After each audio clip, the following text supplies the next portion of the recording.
Councilwoman, take it away.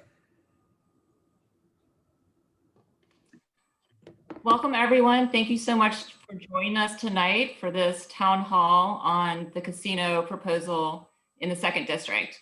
We're going to wait until 6:30 to start, but wanted to make sure everyone feels welcome, remind you of the standard Zoom protocols. We ask that you keep your mic muted. And if we do have anyone being disruptive, they will be removed from the Zoom. It may take a moment, but we will remove them and continue on with our meeting. If you have questions, you can put them in the chat.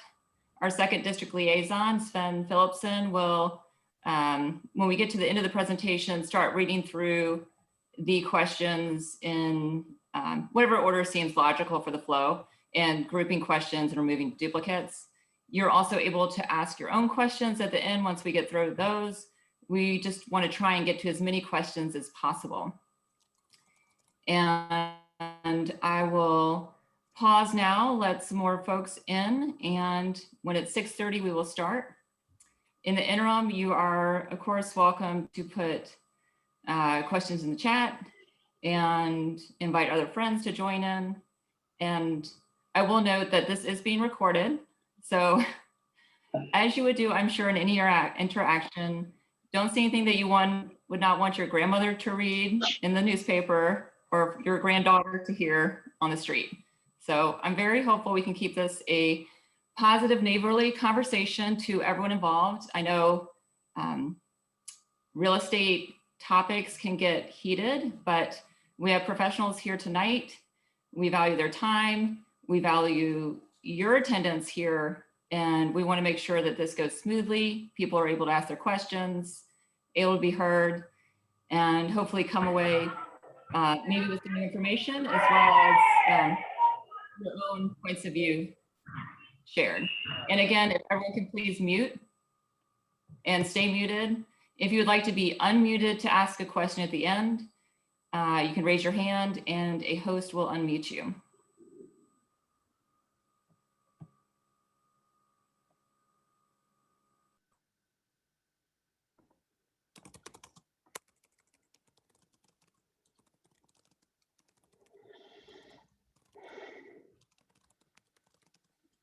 All right, folks, we're just going to wait the extra 2 minutes until 6:30, and then we're going to go ahead and get started.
All right, Councilwoman, my clock says 6:30, so we can go ahead and get started. Then we'll turn it over to Director of Economic Development, Leonard Sledge.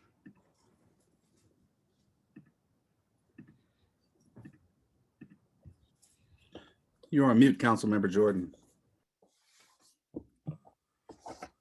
Good evening, everyone, and thank you for joining our town hall on the casino proposal and casino process in the 2nd District. I want to remind everyone to please mute your microphones for the duration of this. You can put your questions in the chat. Sven will be organizing those questions when we get into the Q&A at the end. You will also have an opportunity to ask your own questions if you would rather voice them yourself by raising your hand. But again, we're going to save that for the end so that we can get through these presentations. I also want to remind everyone that we probably do have some media on this Zoom and it's being recorded. So don't say anything you wouldn't want your grandmother to read on the front page of the Richmond Times-Dispatch, and don't say anything that you wouldn't want your grandchild to read either. Let's all keep this neighborly, positive, and we have strong feelings about this, I know, but these are professionals here to do a job, and let's treat them with courtesy and respect. With that, I'm going to turn it over to Leonard Sledge, our Director of Economic Development, and he's going to just recap a little bit this process. I know some of us have heard this before, but I think it's important for those who have not to remember so what we're doing, what the overview is, and how you can continue to stay engaged in this process. So again, thank you for everyone for coming. If you have a question you do not want to ask yourself, put it in the chat. Otherwise, save it for the end. Request to be unmuted. Keep your microphone muted. Anyone being disruptive will be removed. And please keep the tone neighborly. Thank you, Councilmember Jordan, and good evening to you, Sven, the representatives from the Cordish companies, and good evening to the Second District. My name is Leonard Sledge, and it's my privilege to serve as the Director of Economic Development for the City of Richmond. Joining me tonight is Suzanne Leckert, who is one of the principals and partners of Convergent Strategy Group, which is the consultant team that was hired by the city's Economic Development Authority on behalf of the City of Richmond to assist us in the evaluation and negotiation of any of the casino proposals that we've received here in the City of Richmond. Also, I believe Sharon Ebert, who's the Deputy Chief Administrative Officer for Planning and Economic Development, is on the line with us as well. And I'm not sure of who else may be on from the city, but really appreciative for the opportunity that you all have given us tonight, just to spend a little bit of time with you to talk about the resort casino process that's been underway in the city since December. Again, as Councilmember Jordan shared, this information, what I'm sharing tonight, is no different than what's been shared previously during public meetings and community engagement meetings. There is a version of this presentation that's been recorded and is on the city's economic development website. In the chat, I've posted the Resort Casino website where you can go and find lots of information, including the community engagement piece, the virtual piece that we've been mentioning and sharing as well. So just allow me the opportunity to share my screen. Sven, it's showing that I'm disabled from sharing my screen. All right, let's get that resolved, shall we? Thank you. You should be enabled now. Got it.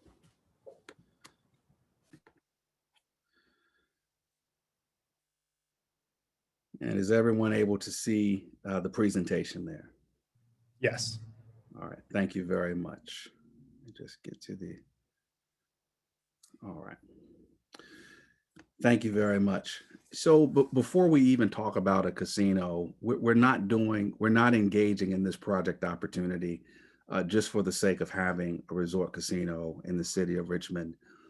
As we are endeavoring to do more and more economic development projects, redevelopment projects in the city, they're being done to help address, and in a manner that helps us to address our priorities as a city.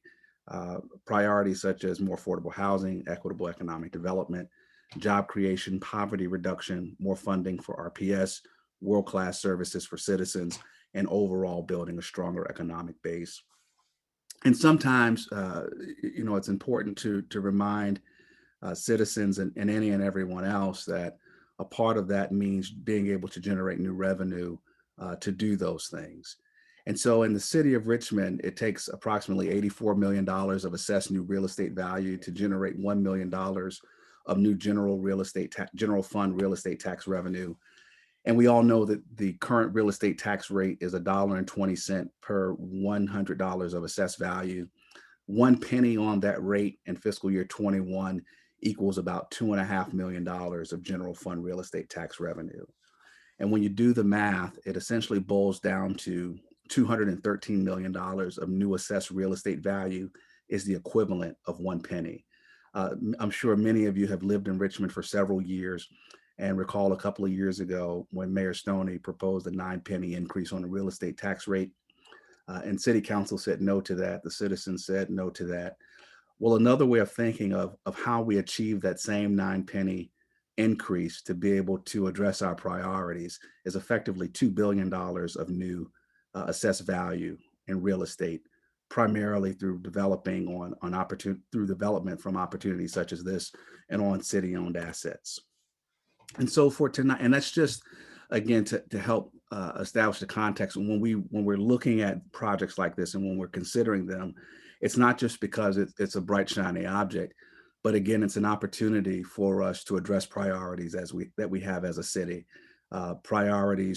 opportunities again to add general fund revenue to provide again those priorities for our citizens. And so from an agenda standpoint tonight, and I will try to be as brief as I can to leave as much time for the Cordish team to present their project and to answer questions. We just want to take you through a quick update on the Virginia Casino Act and our timeline. I'll share a little bit about the sources of gaming revenue and the market assessment. And again, just briefly review the proposed projects and locations and how we got here today. So the Virginia Casino Act was adopted in 2020 by the Virginia General Assembly. The Casino Act identifies effectively 5 communities that have the ability to host a casino. Those communities are Bristol, Danville, Norfolk, Portsmouth, and the city of Richmond. And when the Joint Legislative Audit Review Commission, as they were studying casinos and the casino opportunity, when they called me to ask me some questions, they asked whether or not I thought Virginia should have legalized gaming. And my response to them was, you've started with the wrong question, because Virginia already does have legalized gaming. There's charitable gaming. There's the lottery, and there's still the lottery. And at the time, gray machines or games of skill, even though we know that Governor Northam will soon be ceasing their operation in the Commonwealth of Virginia. And so it is no secret that there has been some form of gaming. Then, of course, the addition of Rosie's and historic horse racing in the Commonwealth of Virginia. And so it's not starting from a place of not having gaming at all, but whether or not Virginia wants to have this additional form of gaming in the Commonwealth of Virginia. What I will also say is that from some of the other forms of gaming, such as historic horse racing, the locality, we receive a small share of the tax revenue that's available. But the way the Virginia General Assembly wrote and passed the Virginia Casino Act, it really does put localities in a front seat in terms of revenue generation.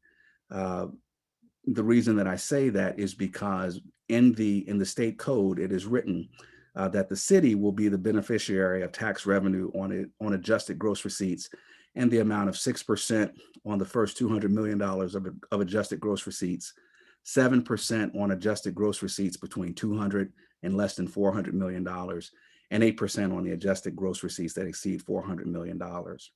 Also, in addition to that, as a result of a project in the locality, that project will be responsible for paying real estate taxes, sales taxes, meals taxes, lodging tax, and also.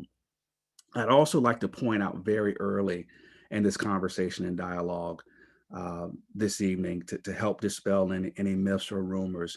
The city is not responsible, nor will we be responsible, nor will we take on the responsibility of paying for any sort of public infrastructure or costs that any of these proposers would have to take on from an infrastructure standpoint, from a road improvement standpoint, utility improvement, anything for them to carry out their project successfully.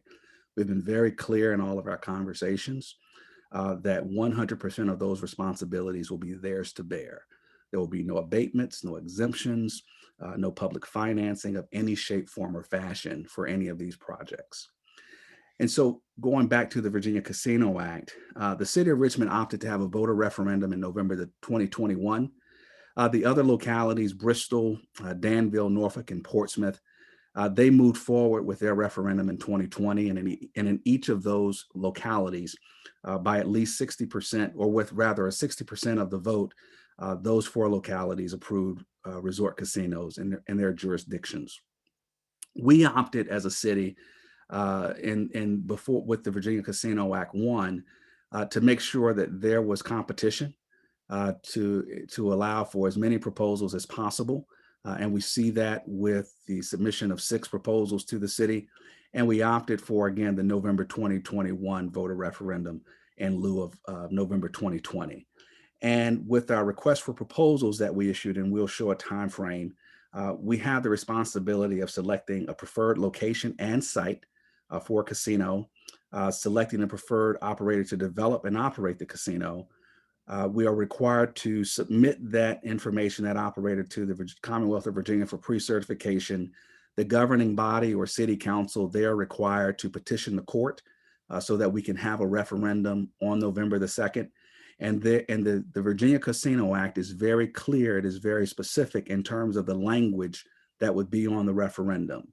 And that language is, shall casino gaming be permitted at a casino gaming establishment in the city of Richmond and at whatever location we recommend on, and that is ultimately approved by City Council, as may be approved by the Virginia Lottery Board. The evaluation panel is a 9-member panel that consists of 2 sitting city council members, Vice President Ellen Robertson and Council Member Andreas Addison. Council Member Robertson represents the 6th District, and Council Member Addison, the 1st District. Also on that evaluation panel are Acting Chief Administrative Officer Lincoln Saunders, Deputy Chief Administrative Officer Sharon Ebert, Deputy Chief Administrative Officer Bob Steidel, Fire Chief Melvin Carter, Director of the Office of Community Wealth Building Valerie Mitchell, Deputy Director in Planning and Development Review, also responsible for the newly created Office of Equitable Development, Maritza Peachin, and myself, Leonard Sledge. Our role is to evaluate the proposals that we have received, make a recommendation to the mayor.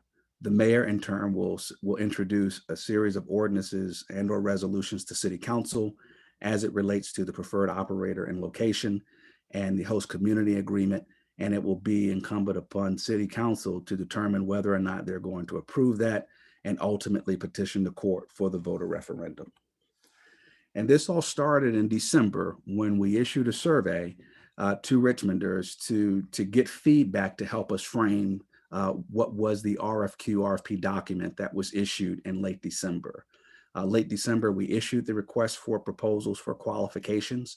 On February the 22nd, that window closed and we received 6 proposals, and I will speak to those briefly. The evaluation panel, our goal is to have a recommendation in late spring, early summer to Mayor Stoney, who in turn, as I described that process, it will make its way to City Council. And then on November the 2nd is when every voting Richmonder will have the absolute opportunity to vote yes or no as to whether or not they would like to have a resort casino in the city. And so again, to assist us in the evaluation of the proposals that we received, through the city's Economic Development Authority, we hired Convergent Strategy Group, which is based out of New Orleans, Louisiana. Suzanne and her business partner, Dr. Scott Fisher, they have a combined 40 years of experience in terms of the evaluation and working on casino projects, both for casinos themselves and for localities. Most recently, they represented the city of Danville and its project, its RFP process and negotiation process. They have recently wrapped up work in the state of New York, doing an assessment in New York City and a number of projects globally. The full report, the full market assessment that they did is posted on the city's economic development website, but just would like to share a few snippets of that for the purpose of the conversation tonight. But I do encourage you to go and to read that 70+ page report. One of the pieces of information that they were tasked with doing in their assessment, or one of the parts of their assessment and evaluation is to determine the market, the gaming market in the city of Richmond. And their analysis shows that there's approximately a $327 million market in terms of casino gross gaming receipts. And of that, they project that approximately 22% of those gross receipts will come from City of Richmond residents. Everything else from a regional market outside of the city of Richmond, effectively a 2.5-hour drive time, but also tourism related spending at the resort casino facility and also from guests at the hotel. Their assessment shows that, again, $300 to $328 million in casino gaming revenues. They project that a facility would attract 2.6 to 2.8 million visitors per year. A facility right size should be between 1,800 to 2,000 slot machines and 80 to 90 table games, and have between 325 to 400 hotel rooms at a resort casino. And the emphasis being on a resort casino, not just a facility where people are coming and gaming, but we're looking to establish a world-class facility, a resort facility, again, that complements tourism in the city of Richmond and certainly complements any area that is ultimately located and moved forward for a voter referendum. In terms of fiscal and employment impacts, again, you may recall the 6, 7, and 8% that's in the statute in the Virginia Casino Act. Their analysis shows that that tiered tax structure would generate between $19 to $21 million in gaming taxes for the city of Richmond, and that's state mandated. Those are not state taxes. That's what would go to the city of Richmond's general fund. And in addition to that, between $10 to $10.5 million in additional tax revenues, such as real estate tax, meals tax, lodging tax, and so on. What's not in the analysis is the fact that the city, as a locality, as we negotiate our host community agreement, we have the ability, and some of the proposers have been forthright in terms of what they've proposed to the city. We have the ability to negotiate one-time upfront payments, but also additional percentages in terms of payments on an annual basis that's based on, again, the gross gaming receipts. And so the $30+ million a year has the ability, the potential to be more than that. And from a job standpoint, they project that the project in the city would create between 800 to 2,000 new full-time employment opportunities. Many of the proposers have come out and said that they are committed to hiring as many Richmonders as they can on the projects. They're committed to $15 an hour minimum wage, a number of things, again, just to assist people in their upward economic mobility. Again, the complete market assessment, fiscal impact, and job creation analysis can be found on the city's economic development website. This map shows you the locations in proximity to downtown Richmond where the proposers propose. We all know that we're here tonight to talk about the live casino and hotel proposal, which is in Scott's Addition at the Bowtie Cinemas and Movie Land Cinema site. There were 2 proposed on a 61-acre tract at the intersection of the Powhite and Chippenham Freeway, an undeveloped 61-acre site. Wind Creek Casino proposed on North Commerce Drive in an area that's currently tobacco warehouses. And on the southern end of Commerce Drive, One Casino and Resort proposed a project on the former Altria operations site. And the Pamunkey Tribe Resort and Casino proposed a project on an undeveloped site along I-95. Early in the process, we asked for the proposers wanting to be able to get information out to our citizens and start to generate feedback from a community engagement standpoint. We provided them with a template. We said, fill out this template with any and all information that you like about your project. We posted it on the city's Resort Casino webpage, and we started to get feedback and start the dialogue with citizens across the city in terms of their thoughts and feelings about the proposed projects. Last week, as it was shared, we reduced the field from 6 to 3 based on our initial evaluation of the proposals. And now there are 3 projects that are remaining that are under consideration. Bally at Powhite and Chippenham, Live Casino and Hotel on North Arthur Ashe Boulevard, and one at Commerce Road in Walmsley. Also on the city's economic development website, there is a video posted for each of these projects. And also, as we mentioned, our community engagement. Several weeks ago, we shared our community engagement strategy. We started hosting a series of virtual meetings, again, which have been recorded and available for you to view on the city's website. We've also are using, again, in light of COVID-19 protocols and wanting to make sure that we're all as safe as we can be, while at the same time looking to foster a robust conversation across the community. We're using an online tool called Conveyo, which allows users to go online and post their feedback. Can be accessed from a desktop or smartphone, and we are getting lots of feedback. And individuals are also sharing their feedback via email. And so with the initial round of Conveyo, and this information is approximately a week old, there are about 241 total comments on topics such as location individuals indicating they didn't want a resort casino, some questions that have been posted, revenue use, traffic, a number of things. And we've asked people to give us feedback on community benefits, ideas and thoughts of mitigation in terms of concerns that are raised, and also propose ways to use new revenue that would come to the city. Our next steps in terms of our next digital workshop that has launched with the posting of the videos last week. In addition to that, we have virtual meetings and presentations from each of the proposers starting tomorrow night. So tomorrow night, actually, the Cordish team will be in a citywide virtual meeting starting at 6 p.m. It's their opportunity, no different than tonight, to present their project and to be able to answer questions directly from our citizens. On Wednesday night, it will be the One Casino and Resort team doing the same thing. And on Thursday evening, it will be Bally's presenting their project. And we have new boards that have been posted now for several days on Conveo, again, just soliciting additional feedback from our citizens. And so again, from a process standpoint, we're in the middle of our evaluation stage. We've reduced the number of proposals under active consideration from 6 to 3, and late spring, early summer, we will be making our recommendation, and by we, the evaluation panel, to the mayor and then on to city council, all headed towards a November the 2nd voter referendum. And so with that, Council Member Jordan, that concludes my presentation. And it's all yours.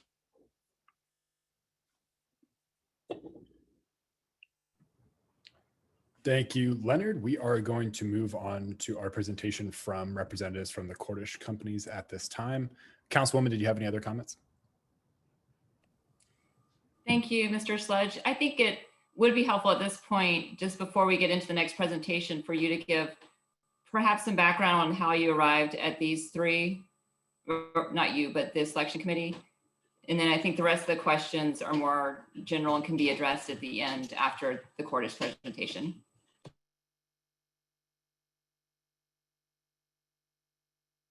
Leonard, you are muted at the moment. Thank you, Sven. It's like one of the most popular sayings from 2020, you're on mute, no one can hear you. I'm going to also tag Suzanne and any other member from the evaluation team. In the RFP document, we included some of the criteria that will be taken into consideration as we reviewed and evaluated the proposals. I know a lot of conversation has taken place across the city about proposed sites. Location alone is not the sole criteria and is not the determining factor and what ultimately will make a proposal stronger than others. But there are a host of factors, and in some instances, it was the financial model or lack thereof. And this is information that was shared in the press release. And in at least one instance, the proposer did not have control of the site that they were proposing, nor did they offer up a plan with a timeline in terms of how they might propose to acquire or get control of another site. And the other thing I think that's important for folks to take into account is in the city's RFP process, as it's related to site, we have been site agnostic.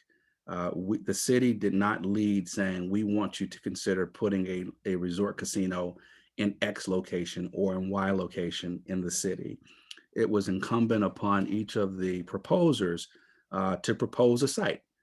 Could any of them have proposed on a city-owned site, as has been asked? The answer is absolutely yes, they could have, but no one did. And so it was up to each proposer to identify a site, get control of that site to the extent that they could, and to propose their resort casino development on that site. Suzanne, is there any additional information that you'd like to add? No, I think you pretty well covered it. I would refer everyone back to the RFP document itself, where the city did a really great job of outlining what the scoring criteria would be, and the evaluation panel really took that to heart and went through every single one of those criteria, and that's how they arrived at the decision.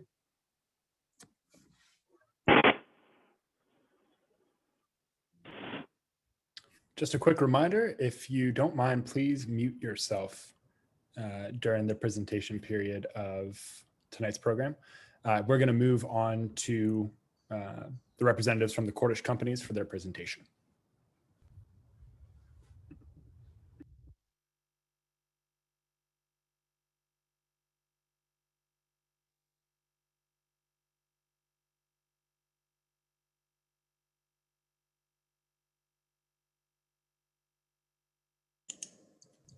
I think Joe's muted.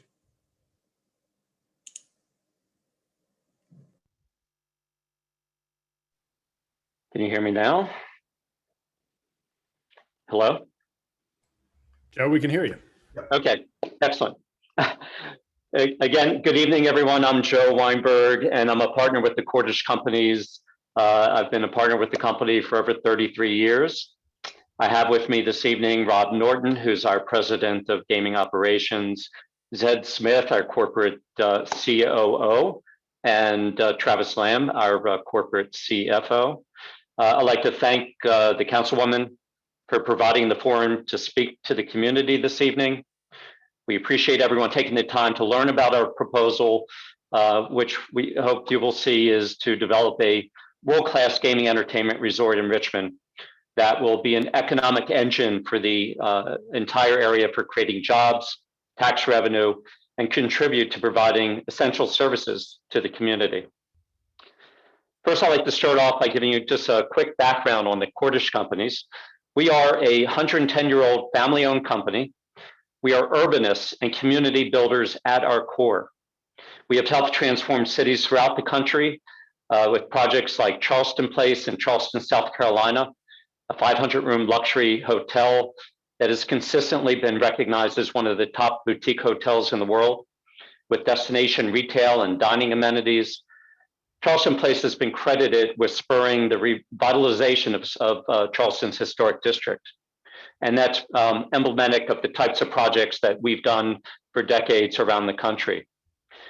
The Cordish Companies has been recognized by the Urban Land Institute with 7 awards of excellence for our projects, which is more than any other real estate development company in the world.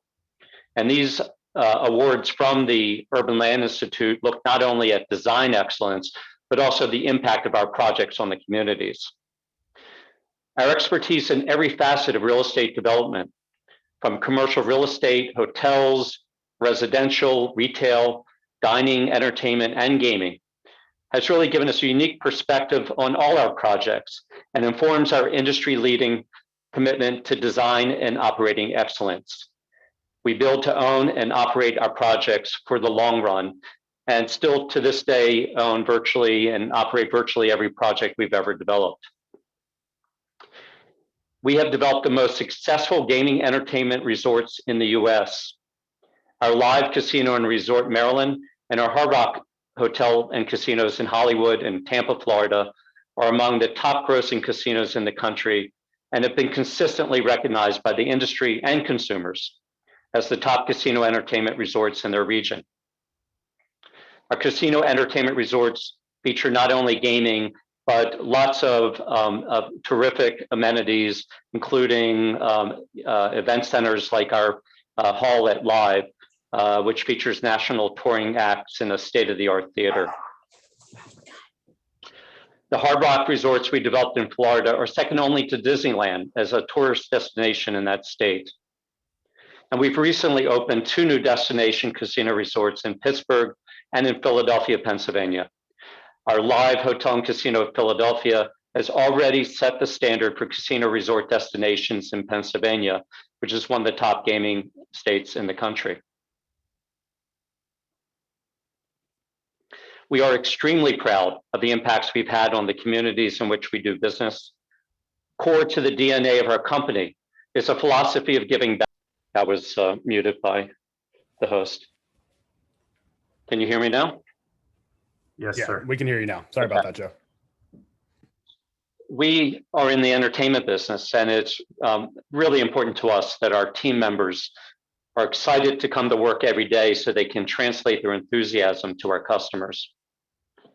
We treat our team members like family, We create a caring, empathetic environment and empower our people to grow in the organization.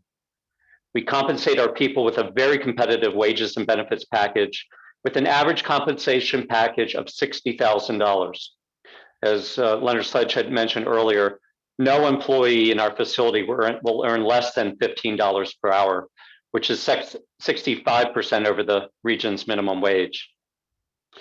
Our industry-leading benefits package includes tuition reimbursement to encourage our team members to continue to improve their skills and earnings potential, and comprehensive medical insurance, rare in the business, in any business in the region. We also offer an on-site health clinic to serve our team members and their dependents.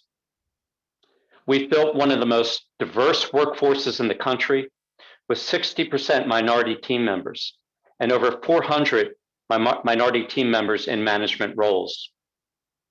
We've developed a comprehensive workforce development program that we have implemented throughout the country and have tailored for Richmond, including working directly with community organizations on first source hiring initiatives and extensive communication, outreach, and training programs.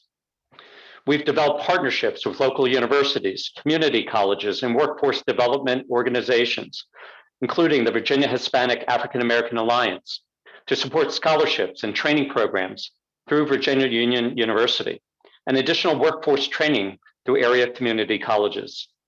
These initiatives will include providing employee training and placement, not only for ourselves, but also to other area businesses in need of a trained workforce. We have cited our project in an area that both has the highest viability as a casino entertainment resort and is closest to the areas with the highest unemployment, which can benefit both from the availability of good paying jobs and also are easily accessible by public transportation. There is significantly more public transportation to our site area than any other proposal in the city. We care about our team members supporting their families, that they can get to work with ease, that they feel part of a larger family at work. Let's hear directly from some of our team members about their experiences working at Live. Coming into Cordish and walking through the door, you see a lot of friendly faces and everyone is respectful, happy, and they're welcoming. When Live Casino and Hotel says that it is a family, it is actually a family. We all work together, respect each other, and we value everything that we work for. I have heard of several employees that have been here for over a decade that have started off in a position of possibly customer service, and now they're directors of the departments. And that's just an amazing thing, that they were able to put the hard work in, but the company actually acknowledged that. I've always felt as though I have a voice within this company. I don't feel as though I'm just another employee. For that reason, you know, I plan on being here for as long as they'll have me. And you are part of a team that is thoughtful. When you are part of Live, you definitely feel that you're part of a family. This is a culture that empowers you to be better and do your best. It's very strong and they always are fair. If you want to feel valued and you want to love your job every day, apply. This place, there's nothing like it. You will feel like a valued member of a family. We have a proven track record of maximizing opportunities in our projects for local and minority businesses in all facets of our projects, from ownership, construction, and operations. We're committed to 50% minority and local ownership in the project. 40% of the construction will be performed by minority contractors. And we've already had 3 of the area's top minority general contractors on our team, including Davis Brothers Construction, Canterbury Enterprises, and Mark Turner Construction. We will be purchasing tens of millions of dollars of goods and services in the community, creating significant economic spin-off impacts on the entire city. Talk is cheap, but we uniquely, among the proposers to the city, have been implementing programs to lift communities and maximize opportunities for local and minority businesses for decades. We have consistently met and exceeded minority participation goals throughout the country. Just as one example, our $700 million Live Casino and Hotel Philadelphia project, which just opened earlier this year, was built with over 50% minority and women-owned businesses. Best efforts aren't good enough. We do what we say. Track record matters, and the Cordish companies have been widely recognized throughout the country as a leader in diversity and inclusion, including the 2019 Corporation of the Year by the Dallas-Fort Worth chapter of the National Association of Minority Contracting, and the Most Inclusive Corporation of the Year by the Maryland-Washington Minority Contracting Association. Let's hear directly from some of those businesses that have been impacted directly by their relationship with Live. They pulled a small company, small minority company like me, up to another level. As a corporate citizen, I don't know if it can get any better. You have people here at the Cordish Companies and Maryland Live who are not just talking, they're actually doing it. They give back to the community, and obviously they give back to businesses like mine, which supports the community in itself. And we've had a wonderful experience working with Cordish and Maryland Live. They have present opportunities like no other company have. You don't see this often anymore. Given the economy and how it is now, it's a wonderful opportunity. I've seen the outreach and the different things that Live is doing in the community and the neighborhoods, which is ginormous. They do an amazing job of putting opportunities in front of us. As a result of Magothy Technology landing this Live Cordish account, there were other casinos on the plate to come up. Those other casinos being Westmoreland Live and Philadelphia Live. Well, lo and behold, because of the performance and because of the opportunities that Cordish Live gave Magothy Technology within Maryland Live, we were successful in winning those two contracts. Cordish did what they said they were going to do. And in my book, that goes a long ways. In my opinion, they're the best inclusive real estate development company in America. Let's talk for a moment about the details of the project itself. Live Casino and Hotel Richmond will be a world-class casino entertainment resort, including an upscale 4-diamond hotel and spa, destination restaurants, and live entertainment venues, as well as community gathering spaces. As you all know, we're located at the current Movie Land location on 17 acres at the intersection of North Arthur Ashe Boulevard and West Lee Street in Scott's Addition. Our site is in the middle of a growth node identified in the city's Richmond 300 master plan for higher density, mixed use, entertainment oriented development, such as that of which we've proposed. We've incorporated plans for pedestrian and bike path connections through the site to facilitate the walkable community vision for the area.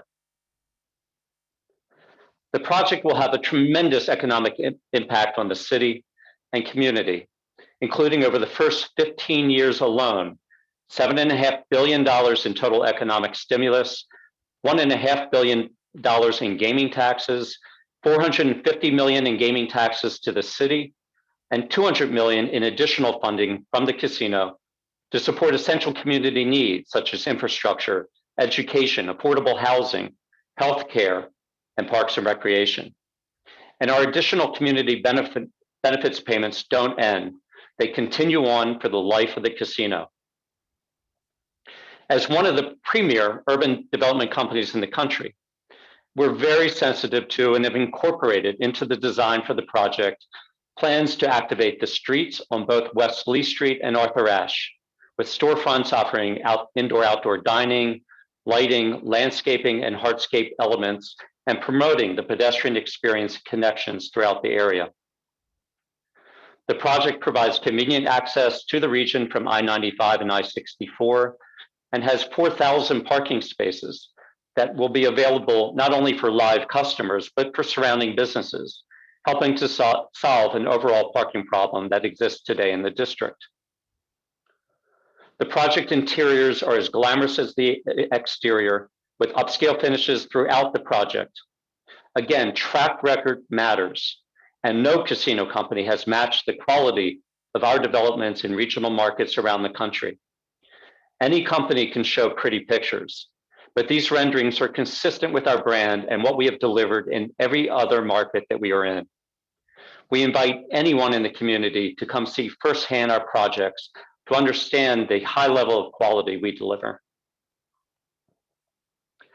The high level of design carries forward through the casino, as well as through all the amenities in the project, including our hotel. The Live Hotel will offer 300 guest rooms, a strong complement of suites, destination spa, fitness center, and rooftop pool. Our Live hotels have received 4 Diamond designation. Our guest rooms feature wood floors, comfortable lounge seating, spacious marble bathrooms, and modern technology and amenities packages. Only in our location does the hotel truly complement the city's convention activities, cultural attractions, and tourism efforts. And we've been outreaching to and will work closely with area businesses and the city's convention and tourism agencies to promote overnight stays and increase visitation to area businesses, including restaurants and cultural attractions, as well as incorporating area businesses into our loyalty card program. Gaming is only one aspect of the overall experience at Live. The project will offer a variety of restaurants, bars, and live entertainment venues to complement the offerings in the area. We'll have high-end steakhouses such as the Prime Rib, which is one of the top Zagat rated restaurant concepts in the Baltimore, Washington, and Philadelphia markets, and is actually owned by a Virginia-based company.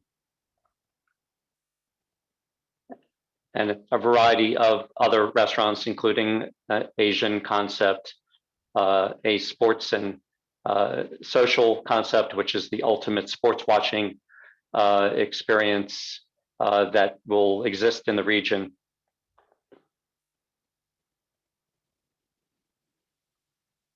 And other high-end amenities.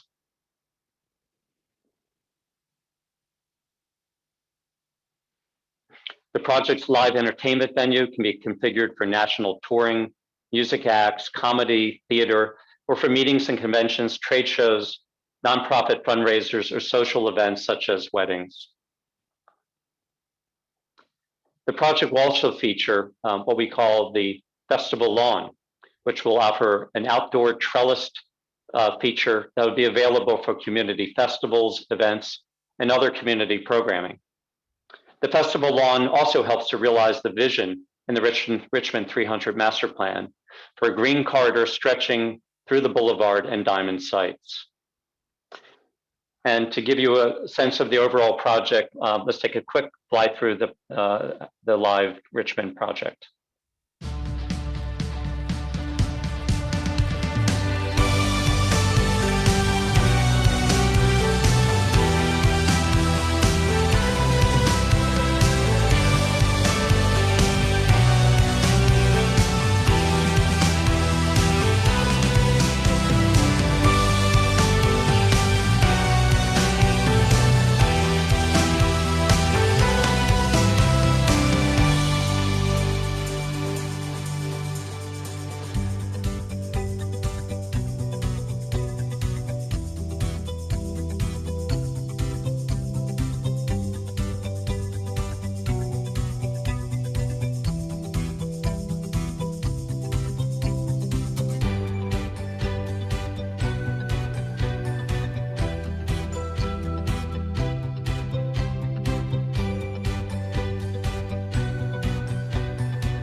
In summary, the Cordish companies will be a great partner for Richmond and the community.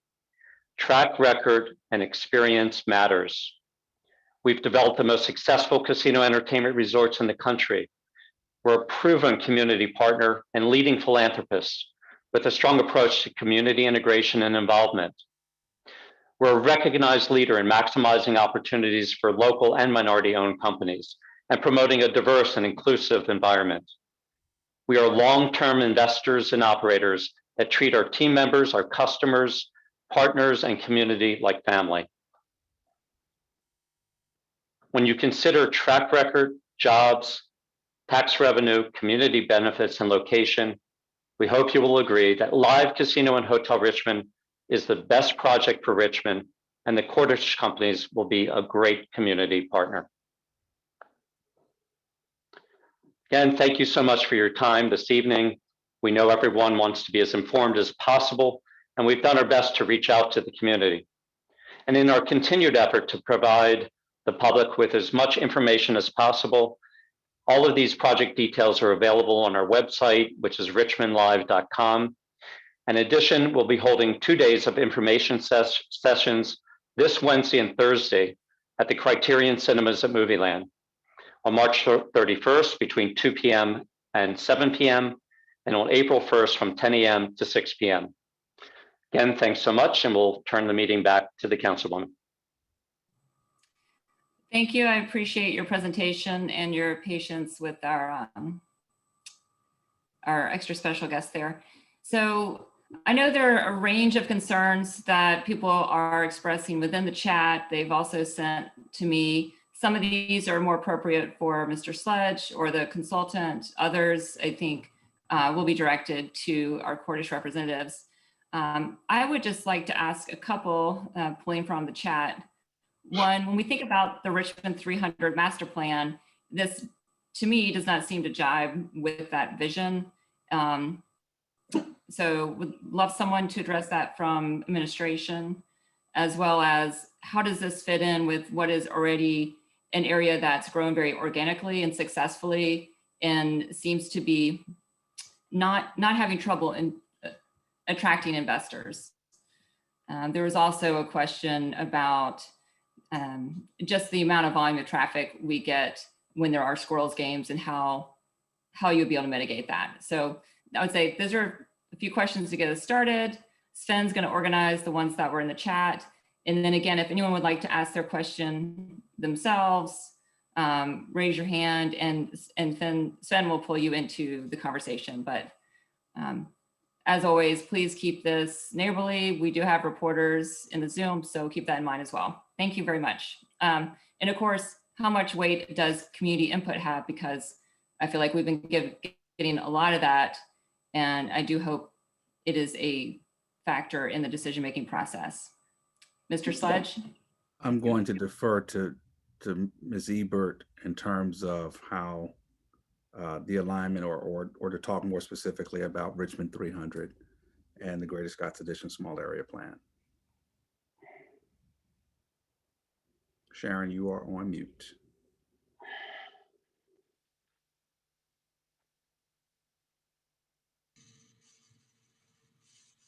Good evening, everybody. My name is Sharon Ebert. I'm the Deputy Chief Administrative Officer overseeing the city's planning, community, and economic development. And I want to address the question with regards, is the Greater Scotts Addition area as discussed in the small area plan that's part of the Richmond 300 plan conducive to this type of development? And the short answer is yes. I think if you look at the small area plan and on page 39 at the very top of the page, it talks about this Greater Scotts Addition area as a gateway district. And it says that it should include regional destinations for offices, shopping, and entertainment with landmark architecture. While it doesn't specifically call out a resort or a resort casino, this would be one location within the city that has been designated as a destination location.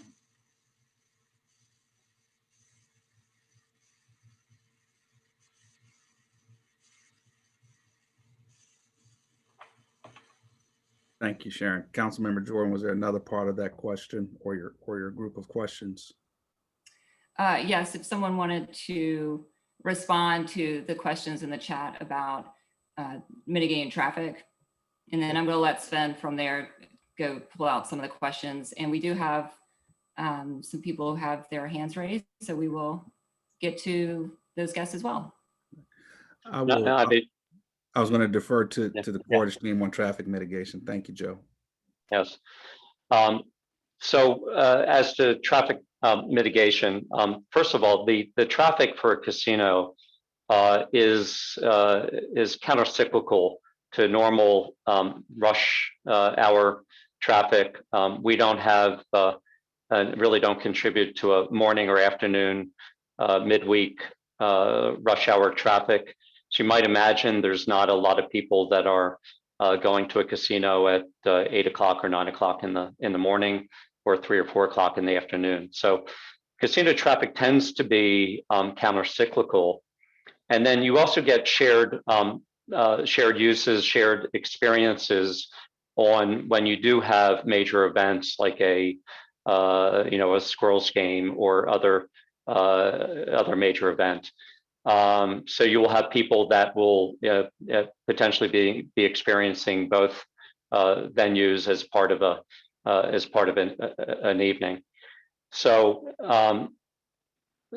in terms of mitigation, we certainly work with area attractions and venues to make sure that we aren't holding any major event at the same time that there's a major event at another venue, and we're able to to make sure that we're not exacerbating a traffic problem due to whether it's a ball game or some other major event in the area.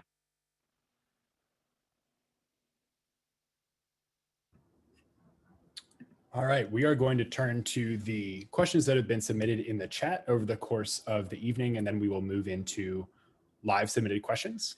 We did have a good volume of questions submitted, so thank you all for all your inquiries. We are going to try to go in order of the order that they were submitted. And starting with a question from Mr. Joe Sokol, is Criterion selling or closing the Bowtie Cinema? And I think we could direct this to whomever would like to take that. Yes. So the property, when we acquired the property had already been for sale, and the cinema group had already made the decision that there was a higher and best use for the property. So a decision had been made by the owners that they were eventually going to close the cinema and sell the property for a higher density use. All right, moving on to our next question from Ms. I'm Yvette sorry, Conti. Ben, just 1 second. So Yes, ma'am. would you incorporate, I mean, is Bowtie, would that be demolished in your plan or incorporated? The theater would not be part of the plan. Okay, and I think Joe Sokol had submitted that question. His hand is raised. Joe, if you have any other questions, since we were asking your question, and then after that, we'll go to former council member Kim Gray, who is also with us this evening. Joe, you can unmute yourself.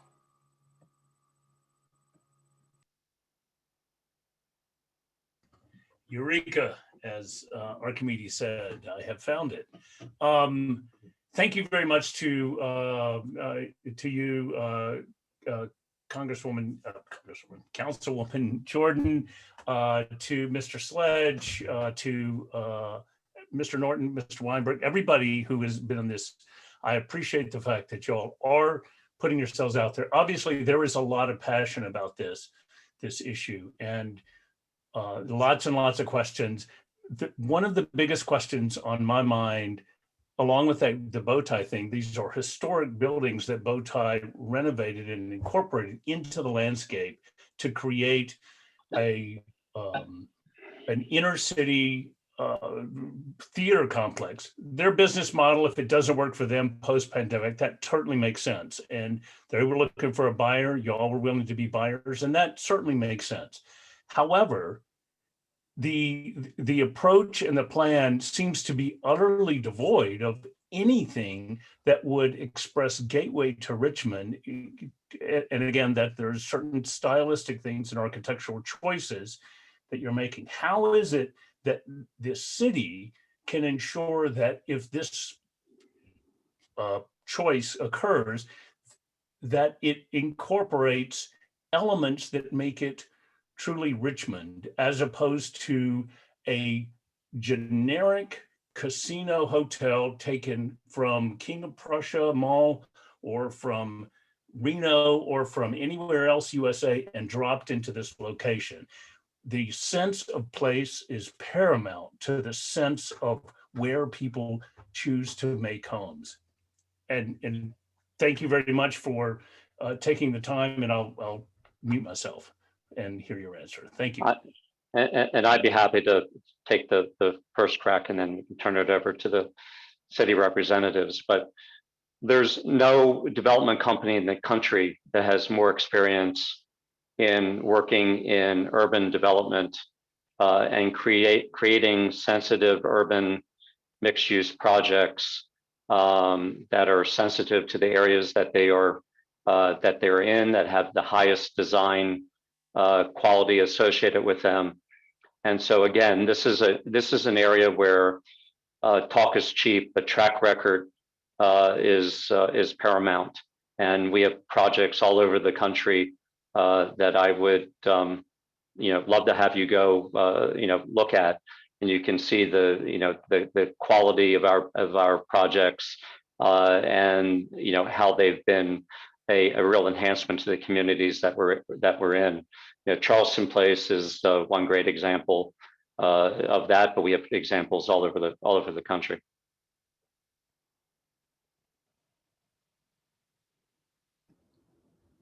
All right, former council member Gray, if you'd like to ask your question, I'm gonna prompt you to unmute here. Okay, thank you for that.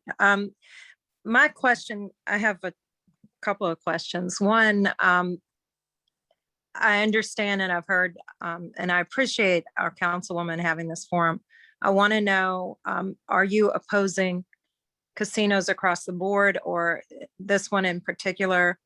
From what I've seen and of the new council, seems to be pretty straightforward rubber stamping of anything the administration is pushing forward. That vote last week about the second district, I appreciate you speaking up for us. However, there's been a paradigm shift with respect to how district matters are handled, and the vote was 7-2 against you as our representative. So, if this thing is going to roll through, my opinion is that we examine any negative externalities and figure out how we can get the best of any proposal that is brought forward. My second question is for you, Leonard. Mr. Sledge, are you going to narrow this down any more before it's presented to council? Will you present one proposal? Will you present the three weighed against each other?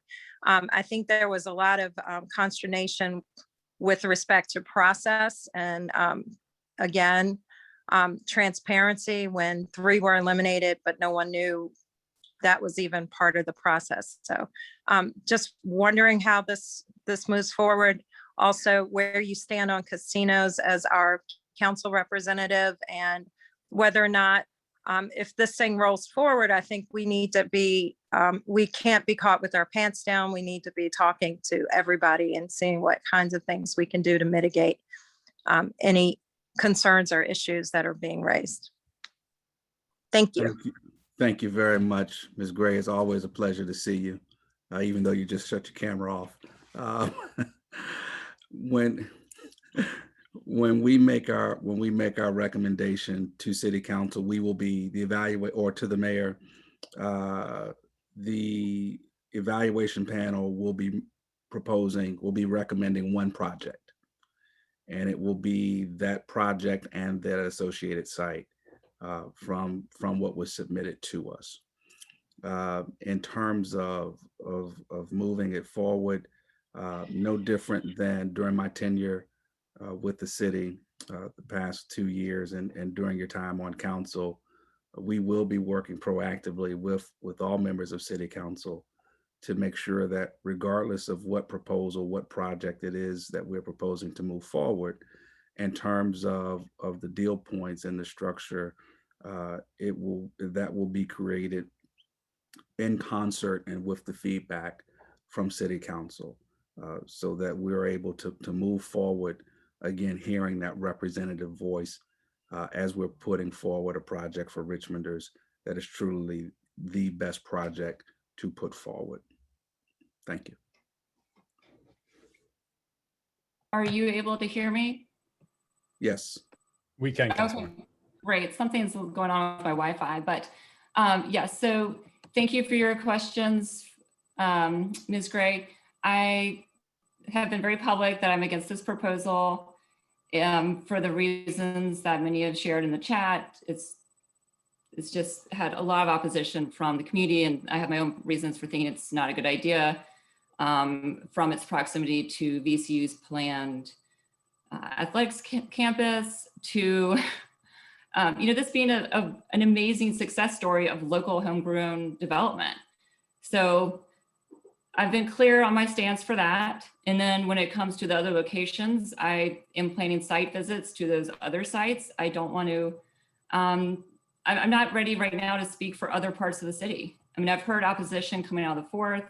I've heard different things from the 8th, but I would like to go visit those sites. Obviously, I know the Bowtie site very well, but I don't know the other two, and meet with those teams. And the vote that you mentioned of the Better Housing Coalition in Jackson Ward, I was incredibly disappointed about that. And if anyone wants to speak to me on that, I'm happy to offline, but the purpose of this meeting is obviously to talk about the Bowtie and the casino project. So I'm against it. I was very discouraged that it is still in the running, considering what I think is not I just don't think this is good for the city. I really don't. I don't think it's needed here. But again, this forum is for everyone who has not had a chance to speak to the economic development director or to the consultant or to the team to voice their questions, their opinions. So happy to always answer questions. Reach out anytime. Sven can put our contact information in the chat. And I think we will go to another question. Thank you. Thank you, Councilwoman. I will be dropping our contact information in the chat here shortly. Moving back through some of our text submitted questions. Of the remaining casino proposal, I think this was somewhat covered in your answer, Councilwoman, but of the remaining casino proposals, which one does Councilmember Jordan support? And also, have you talked to other council members, and is there one proposal that a majority of council members appear to be supporting?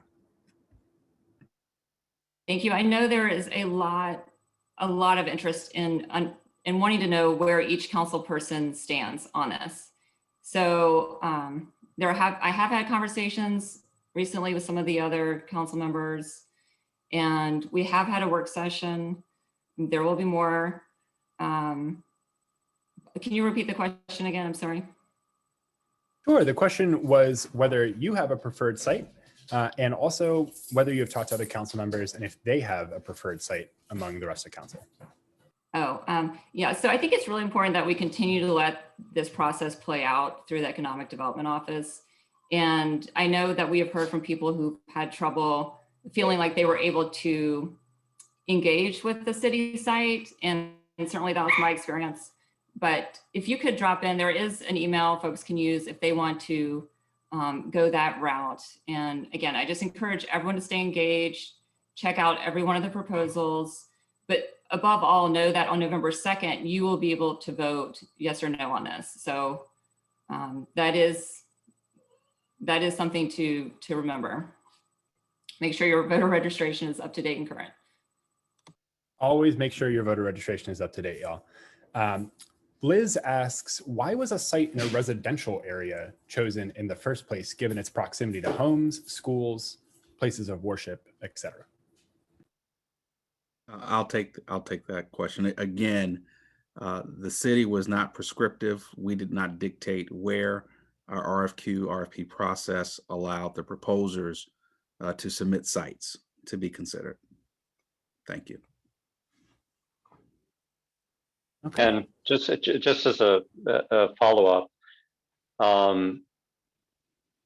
the site that we are on is a designated site for higher density mixed use entertainment development. The site is already zoned for that more intensive use.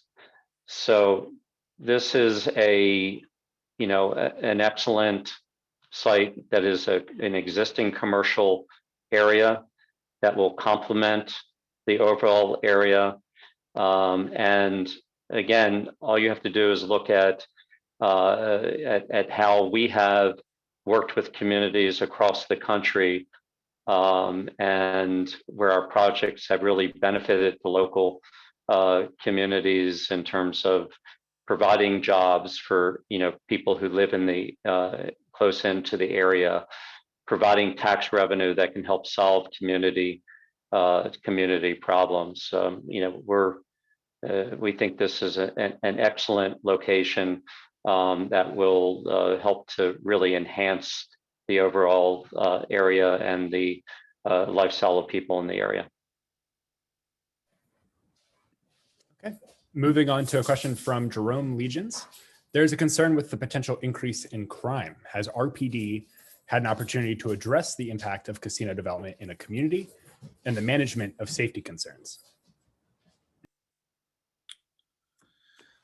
I'm going to provide a response, and then I'm going to ask Suzanne to just share briefly some information from the work that they have done across the country. We are having the conversations with the public safety teams, being fire, emergency management services, and RPD. I do know that Chief Smith is reaching out to his counterparts across the country to have conversations. Also, we are mindful in the RFQ process, we did ask responders to talk about public safety and how they would address public safety. We are currently evaluating, as we know there's a gaming facility already in the city of Richmond, being historic horse racing. We're looking at data, call out data at Rosie's and around Rosie's, since Rosie's has been in operation in the city of Richmond, just to understand the impact, what it was like before Rosie's, what it's been like since Rosie's.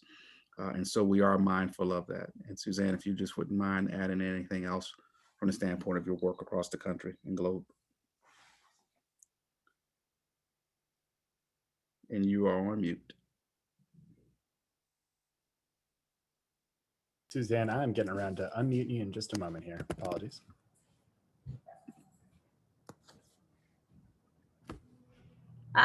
Success. Okay, so yes, that was one of the things that we were tasked with looking at for the city was, how could crime be impacted, and what could be expected in that. I'll preface that by saying that we've worked in over 36 states in the U.S. On gaming projects, and we're continually reviewing research that's coming out about the impacts of gaming projects on their communities. And in addition, we've, for the city of Richmond, we've interviewed police chiefs and from across the country in communities of similar size to Richmond who have casinos, and to ask, what have been your biggest impacts? What has been concerning to you? How has crime been impacted, and so forth?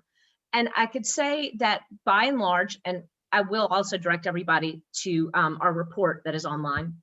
By and large, the police chiefs tell us that a casino is much like any other big box development in their community, much like a new Walmart in town, that any increases in crime that they have seen, and this is borne out in the data, are related to the increased population in the area, more people, more bodies. And so there is some opportunistic crime that happens. But also in quite a few communities, they've actually seen lower crime rates in the immediate area surrounding a casino. That's due to increased police presence. And that's something that we've recommended to the city be a part of any host community agreement with any selected casino operator, that be spelled out explicitly as part of all of the proposals, they had to submit security plans. So how are those types of security and crime issues going to be addressed? And, you know, what are those partnerships going to be with local police departments? And Suzanne, I'm just going to follow up real quick because Jerome has his hand raised. So Jerome, if you would like to unmute yourself. I think I'm unmuted. You are. Okay. Thank you. Thanks for answering my question. And just a quick question, and just I guess you also interviewed the police departments that where the live locations are currently established.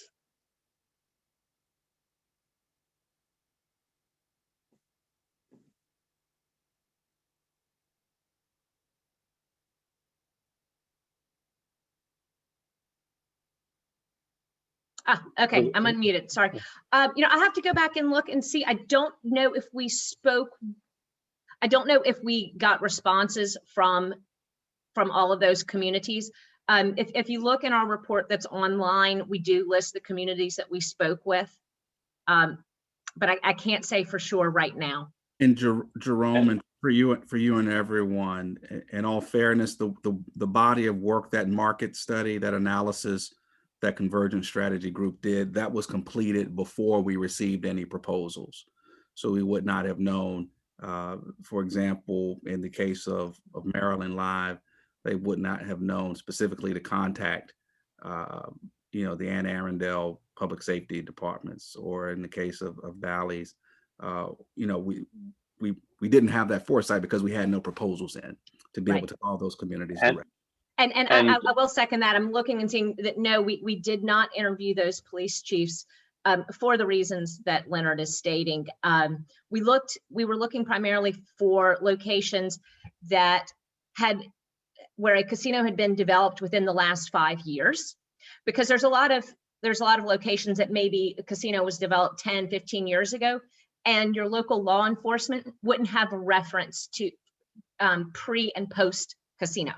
They wouldn't have that reference. And so we wanted to, you know more what are those immediate things that have been seen. And then also looking at communities of similar size. But to Leonard's point, we didn't have a list.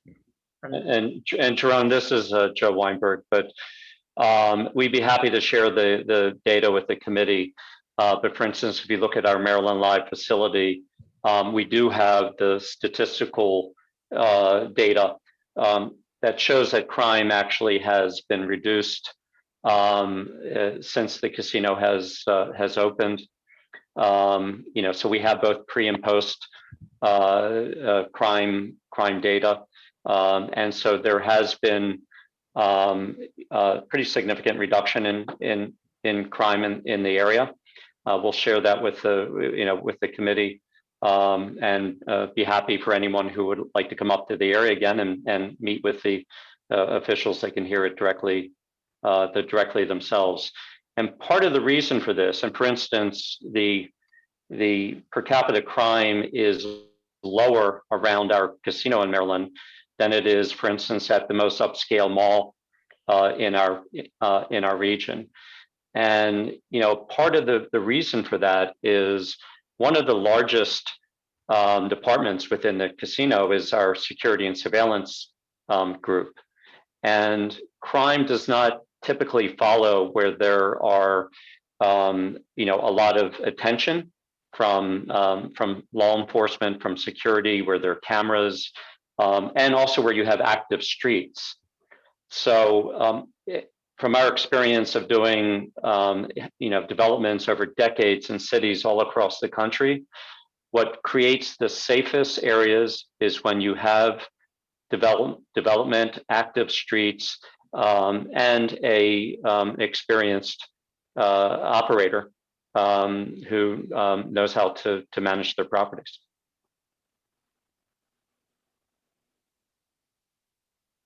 Okay. Moving on to our next chat submitted question. I'm sorry, did somebody want to speak on that? Ben, if I may, because I've seen it come up a couple of times in the chat, you know, the perception or the thought that there are no downsides. And I know from the standpoint of the administration, we are mindful that there are concerns about the social impacts and economic impacts related to casino gaming, and we are not, we're not blind to those, issues and concerns around problem gambling, and no different than thoughts and concerns around crime and public safety and things of that nature.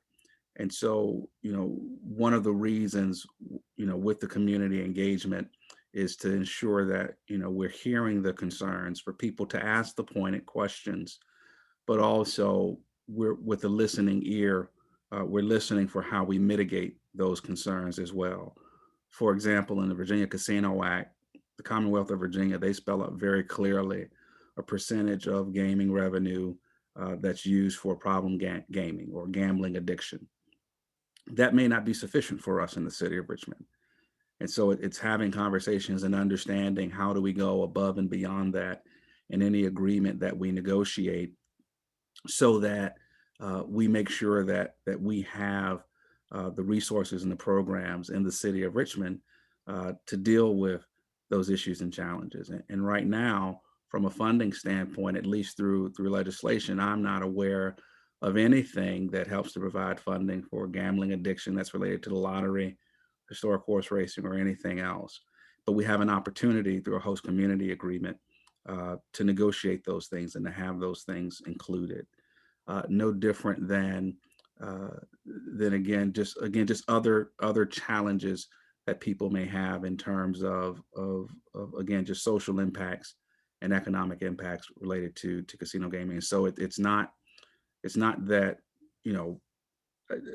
we are mindful of the concerns and we want to better understand the concerns of Richmonders, but also listen for ways that we can help to mitigate those impacts, those potential impacts, no different than the public safety question. Thank you, Mr. Sledge. Moving on to our next question that was chat submitted. Can you summarize the commitment from Cordish to assist communities near their proposed site? And how will they communicate that after opening? And is there a mechanism for the community to hold them accountable for those commitments?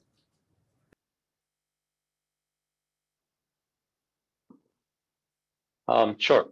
So, we've made a proposal to the city that is a legally binding proposal for us to fund, both in terms of upfront and ongoing payments, funds on an annual basis that are to be used for helping enhance community services, again, in the areas of education, scholarships, affordable housing, parks and recreation, healthcare for the disadvantaged in the city. So that is a legally binding obligation on our part. In addition, we have programs that we've been reaching out to the local community with that we would, that we do in our projects around the country.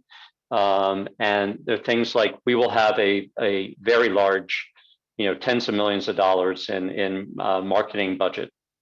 And we can use that budget to also help draw new tourism and visitation to Scott's Addition businesses and businesses throughout the city, to cultural attractions, to restaurants, to a variety of businesses within the area. And part of what we'll do is to do joint marketing of these venues, as well as tie in local businesses to our loyalty rewards card system. So as we have our customers that come into our development, we have a live rewards card that allows our customers to earn points based on their visitation and spend within the facility. And then we can allow them to redeem those points for goods and services at restaurants, museums, et cetera, in the local community. So these are all proven programs that we've done around the country, and our financial investment with the city will be a legally binding obligation. In addition, beyond that, we are also one of the top philanthropists in each of the markets that we do business. So we're very involved, both in terms of direct giving as well as volunteerism among our team members in supporting nonprofits, organizations throughout the city. And we've been a leader in that area in the markets we do business. Joe, just to expand just a little bit of what you said there too, and if Zed or you want to take it from me, but we also spend significant time in creating advisory councils from the local community in which to help guide us on how to best interact and how to best move forward with the different types of funding and interactions as we've been discussing. Okay, we've heard a number of questions around whether or not the land for this proposed project has already been sold, and whether Cordish has already acquired the property for this development. Yeah, I mean, I'm not going to get into we're in a competitive environment. I'm not going to get into the details of our, of our acquisition of the property, but we have control over the property, and we submitted that detail to the city. But I think the question is, if you are not awarded this, do you still own the property, or is it that you have rights to develop the property if you're awarded the project? Again, I'm not going to go into the details of our, agreement on the property. Our intent is to develop the project that we've proposed, and any kind of secondary thoughts on the property is something we'd have to address after we get through the process.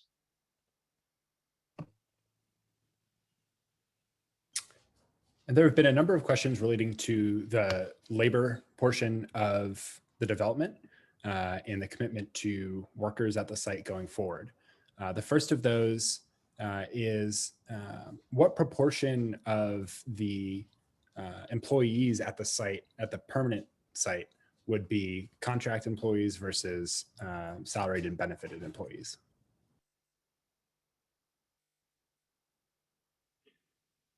Rob, you can jump in, but the vast majority are salaried employees. Yeah, so Joe's correct that the nearly all the jobs that are identified as the ongoing jobs for the proposal will be Live Casino Richmond paid with benefits jobs. There are occasions where we will use a local contracting service, but in those cases, those companies are creating the jobs and the and ongoing support for the facility. But there are times when we find it's better to engage with a local company for specialized services. So all 2,000 of the ongoing jobs, all 3,000 of the ongoing jobs will be employed by Live Casino Richmond with the benefit package described earlier. Okay, there's a question with regards to the ongoing engagement in the community on this project. Will there be an opportunity for residents to engage in person on the site or in their community?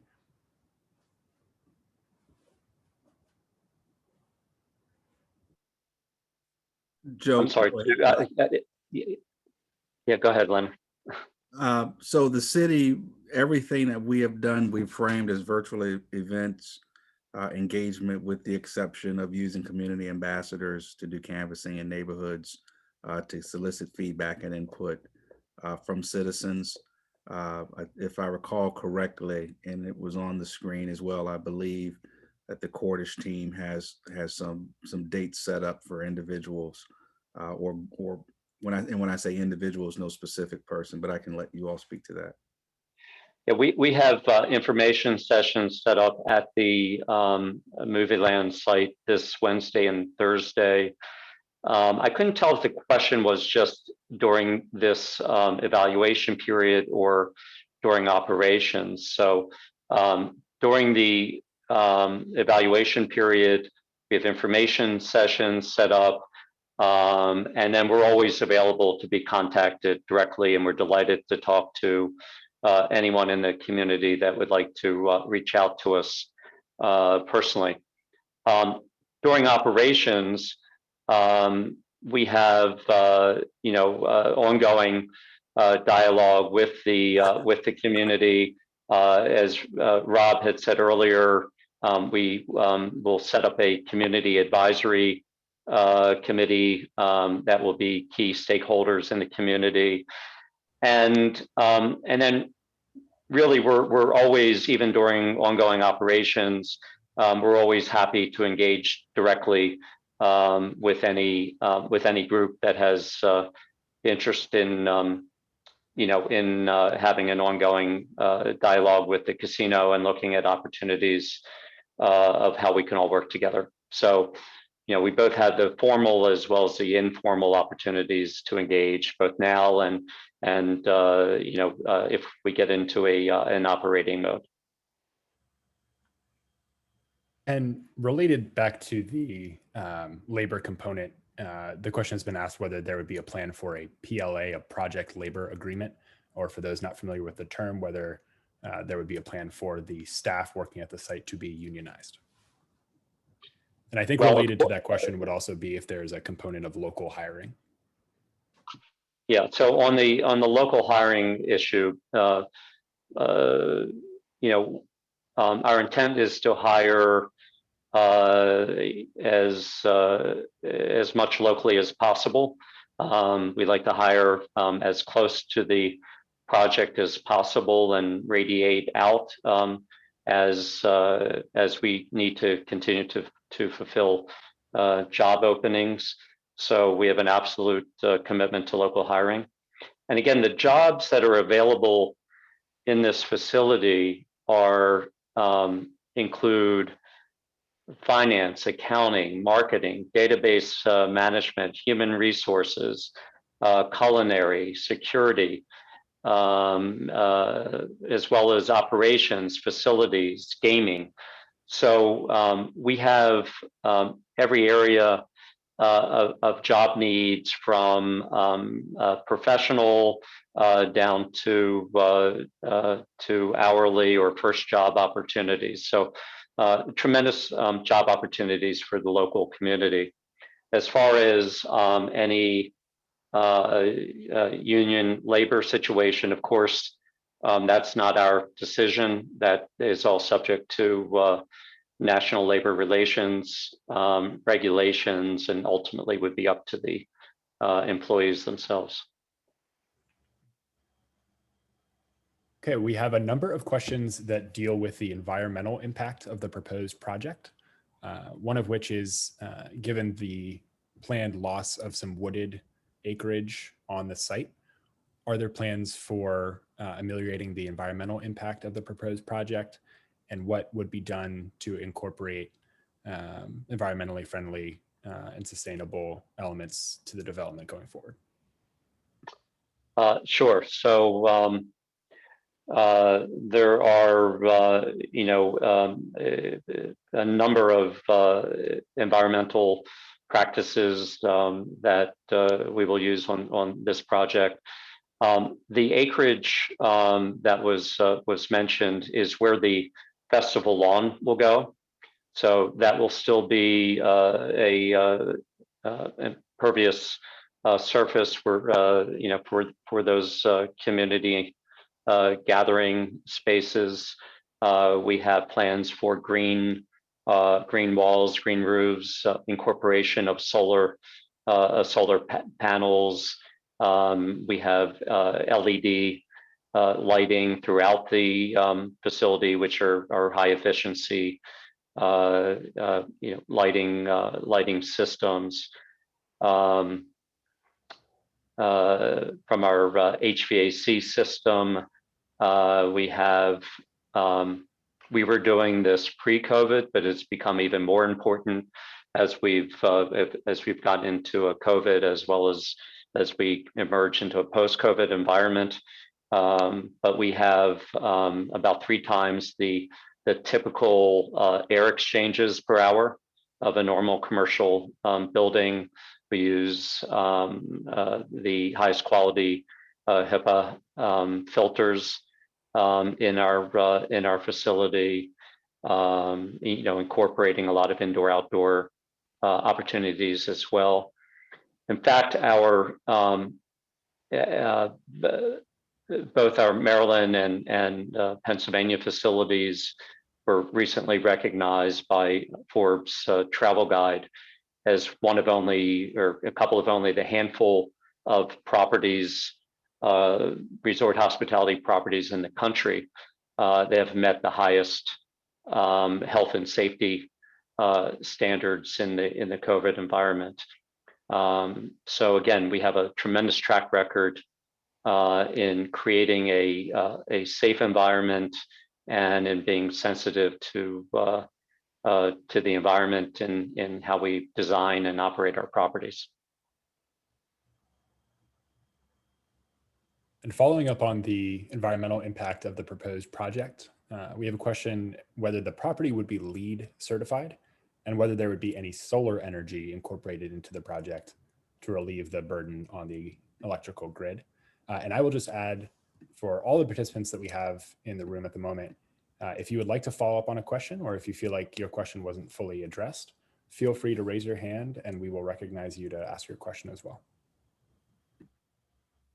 Yeah, as I just mentioned, we do have plans for solar panels to be able to power a portion of the project's needs, as well as the other elements that we discussed.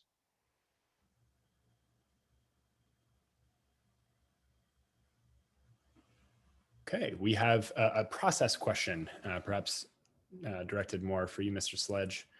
What was the outreach process in relation to the initial survey that the city put out late last year? In December, early December, the survey that we put out, we shared that survey broadly on the city's social media. There were press releases that went out, and with the plurality of economic development information that we want to broadly disseminate, I share it with council persons and their liaisons so that it can go out. We also had paper copies of the survey that our community ambassadors again went into different neighborhoods so we can solicit as much feedback as possible going into that. Thank you.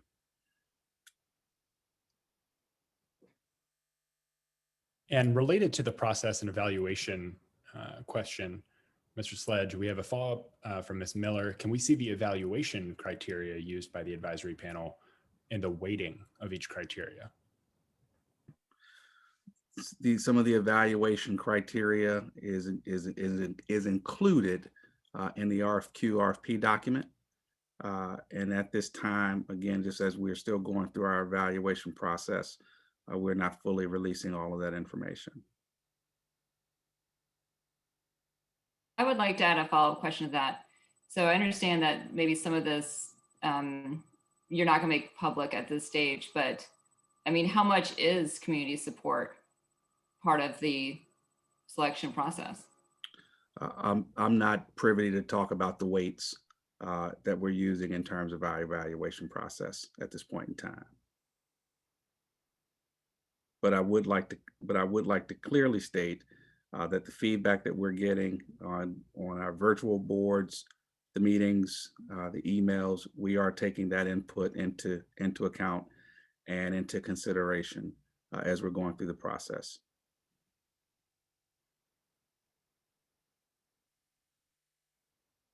Okay, we have a question from Ms. Cindy Wofford in relation to, I believe during the presentation, there was a comparison to Cordish's Charleston Place site, and the idea that that comported more with the local aesthetic and character of the neighborhood and surrounding community, and whether we can expect that same level of diligence to the surrounding aesthetic and community for this project.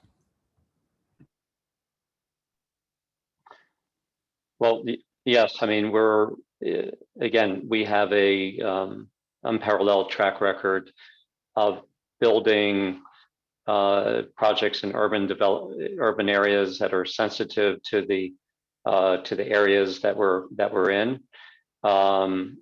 You can see the high level of quality in the plans that we reviewed, and certainly we will continue to take input from the community, continue to refine the design as we get input.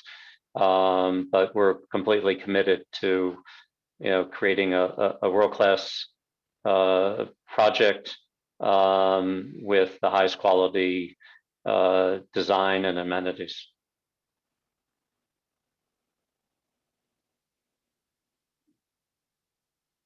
With respect to the economic modeling that was utilized to come up with the economic benefits for the project, has the pandemic and the fallout from the pandemic been taken into account in that modeling? Yes, of course, we've looked at comping not off of pre-COVID but COVID numbers, and a variety of projections of where we see the market in a post-COVID world.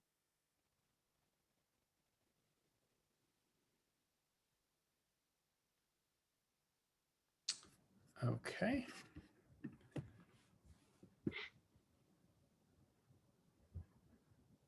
Councilwoman, are you seeing any other questions from the pre-submitted chat questions that we still need to go over here? Thank you. I think what I saw in the chat were an enormous amount of concern about the effects of gaming on communities and the very bad data that's out there nationally about when casinos are in communities. And of course, if you know Richmond, I think you have been doing homework, and I'm sure this isn't a surprise, but we have a high level of poverty here already. So just the idea that this is a predatory industry, gaming, people are very concerned about that. So if someone would like to address that as an overarching issue, because it is a serious one, regardless of which proposal ends up going forward, I think it'd be appreciated. And then after that, Sven, I think let's open it up to some live questions.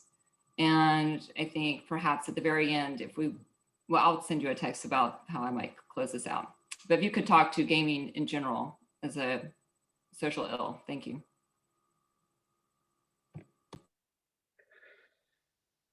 Well, the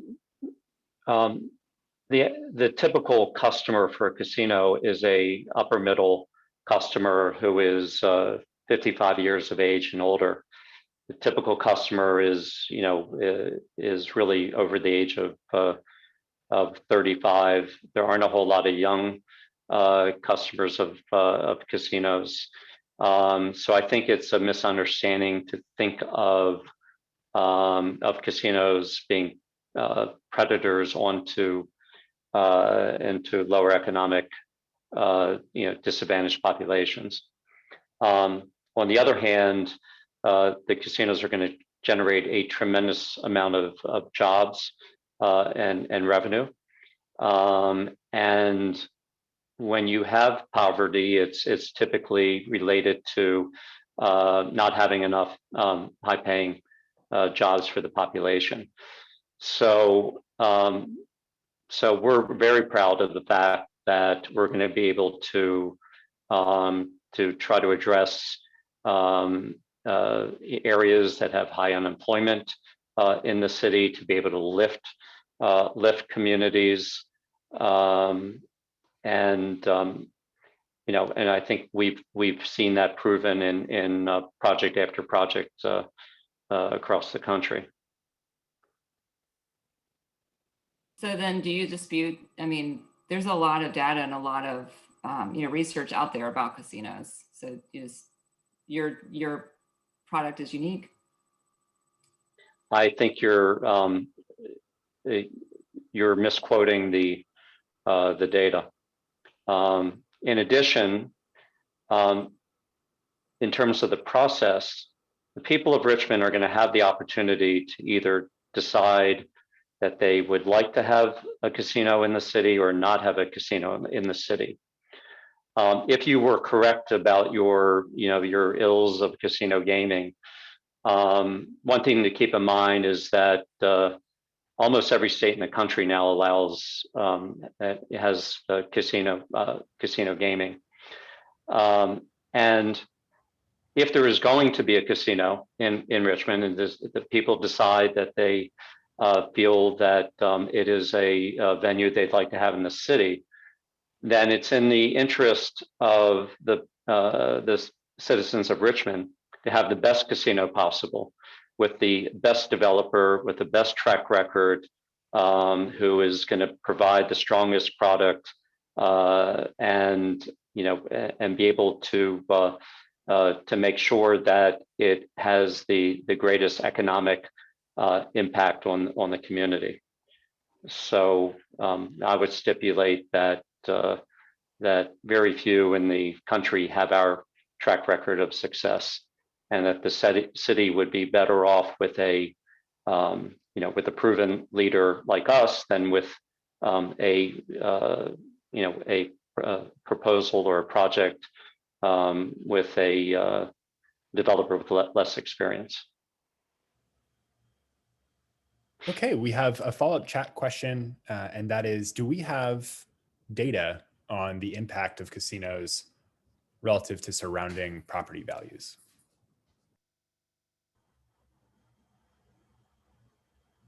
Off the top of my head, I am not aware of. And Suzanne Leckert, today is her birthday.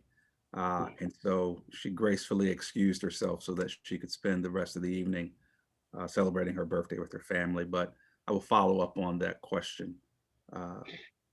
And we do have data on property values around our projects.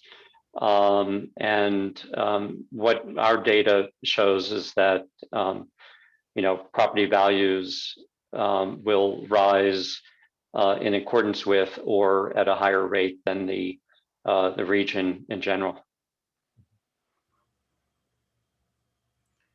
All right, well, Mr. Sledge, if you can relay our happy birthday wishes to Suzanne, because we appreciate her time this evening.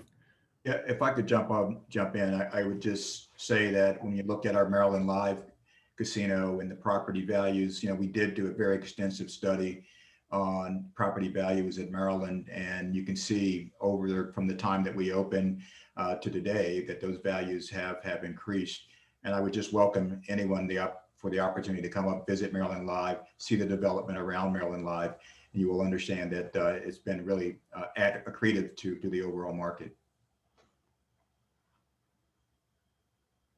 And we do have a hand raised. So Joe, if you would like to go ahead and unmute yourself.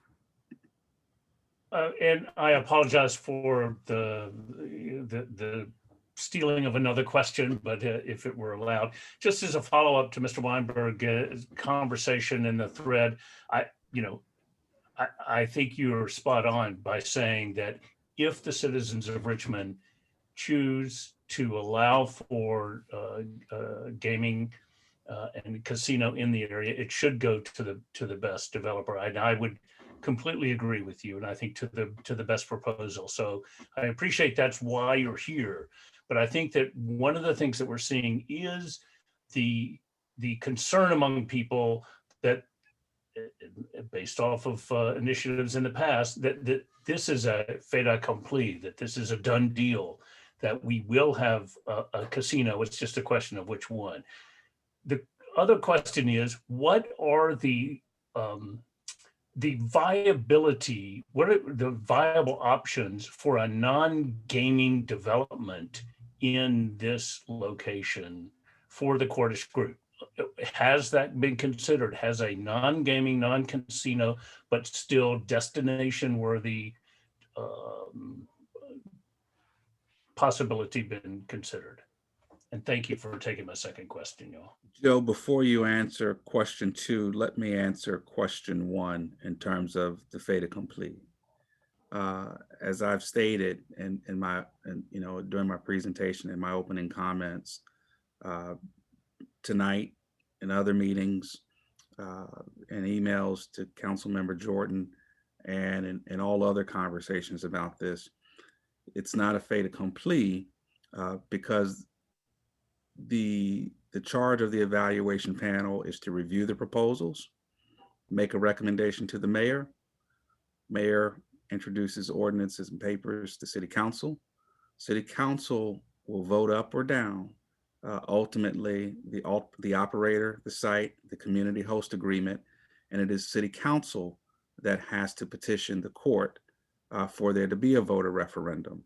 And the language per the Virginia Casino Act is very specific as it relates to what will be on the ballot. And if there is a voter referendum, the fait accompli will be the result of what the citizens of Richmond have voted yes or no to.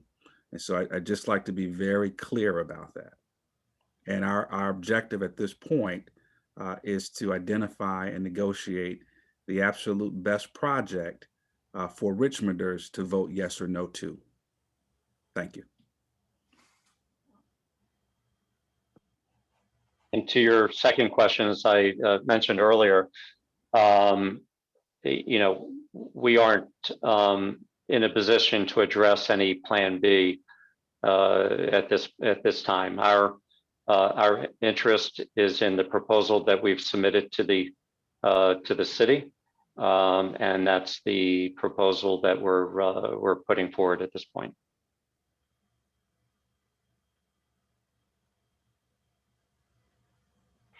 All right, if anyone else would like, let me see here. I'm sorry. Ms. Audra Scott, if you would like to unmute yourself. Hi, good evening. Thank you for having me. My name is Audra Scott, and I'm a business owner in Newtown West as well as Carver. I come representing both districts and in very close proximity to Bowtie Cinemas, less than a half a mile from our current offices. What I would like to request and provide some feedback from is, number one, we do hear a lot talking about the development in Maryland and the Maryland Live casinos. Cornish Group did purchase waterside branding property rights, restaurant operations, et cetera, in Norfolk in 2019. I'm wondering why they haven't spoken to any of the data or any of their development in Norfolk, given its obvious closer in proximity location to Richmond. The follow-up question that I do have as well is, in hearing from Joe, he mentioned that their typical middle-aged customer, is in the perhaps 35 to 55 age range that is coming into the city that would be, a patron of the casino. We have had, to be quite honest with you, a difficult time inside of Carver and the area close in proximity to Marcus Davis Peters Circle with having folks wanting to come down to the city because of the quote unquote civil unrest and quite honestly, the change that's happened in the city that's been a long time coming. So I would be interested to see what their proposal is for bringing folks into the city and allowing that comfort level if they are coming into the city for this large development. What level of promise can they give us that this will actually be successful? Well, I think again, there is nothing like track record, and we have developed the most successful casino entertainment resort projects in the country. We have decades of experience in this area. We have a very robust marketing program for driving visitation into the area. We'll have a very substantial marketing budget to do so. We think that there are some terrific assets in the area in terms of cultural facilities, other restaurants in the area that we can help drive business to and create success for the entire area, as well as the casino entertainment resort. So we've done it time and again. And so I would say we're uniquely qualified to ensure success in the site and in the city of Richmond. Joe, if I could just jump in on the question regarding Waterside. I worked on the project from day one. The city owned it for many, many years. It went totally downhill. And I think it was a great story. It's a great turnaround story for the city of Norfolk. We took an asset that was underperforming, and we turned it around after a major investment. And we're very proud of the work that we did there. And I think that will translate very well to what we ultimately do in Richmond. Sven, if I may jump in, there's a question that I've seen pop in from the same individual a couple of times on asking if the tax on the adjusted revenue is a preferential one, or the same as other businesses in the city. Does the city have the capacity to absorb extra hotel rooms? Our city hotels are struggling. Were struggling before the pandemic. In terms of the tax, so the Virginia Casino Act right now, and until that state legislation changes, it clearly defines the statutory taxes that the casino operator has to pay to the Commonwealth of Virginia and to the locality. And for the locality, that statutory tax is 6% on the up to the first 200 million of gross gaming receipts, 7% on the gross gaming receipts between 200 and 400 million, and 8% on the gross gaming receipts above $400 million. That is by state statute. They have to pay it. They can't get out of it. The operator will still also have to pay the taxes like any other business operating in the city of Richmond, and there is no adjustment on the rate. That's real estate tax, meals tax, business personal property tax, business license tax, lodging tax, utility tax, telecom tax, any and all sales tax, any and all taxes that are required to be paid by the city of Richmond. The operator will have to pay those taxes at the same rate. And as I've also shared previously, there will be no abatements, no exemptions, no public financing, none of that. They have to pay full freight. And in terms of the capacity to absorb extra hotel rooms, yes, the city does have capacity to absorb extra hotel rooms. Even with the great work that Richmond Region Tourism does in terms of attracting events to the convention center pre-pandemic, and they've also done a great job, in this pandemic environment, still working to attract events to the convention center and to the region. The majority of the hotel rooms in the region are outside of the city. And this is an opportunity to turn that around. It's very rare in a locality, from my experience, where you have a property that opened up as a lower flagged property, and because of the demand, it gets up flagged. And what I'm speaking of is at the Miller and Rhodes building, it opened up as a Hilton Garden Inn, now as a full-fledged Hilton. Again, we know that hotels in the city are challenged, as they are everywhere, again, because of COVID, but there is demand in the city, all things aside. Thank you. Okay, I do believe we just got a question in the chat about what proportion of the tax revenue the city would get versus the state. And then folks, because of the late hour, we are going to be wrapping up here soon. So if you do have any last minute questions, do get them in the chat. Thank you.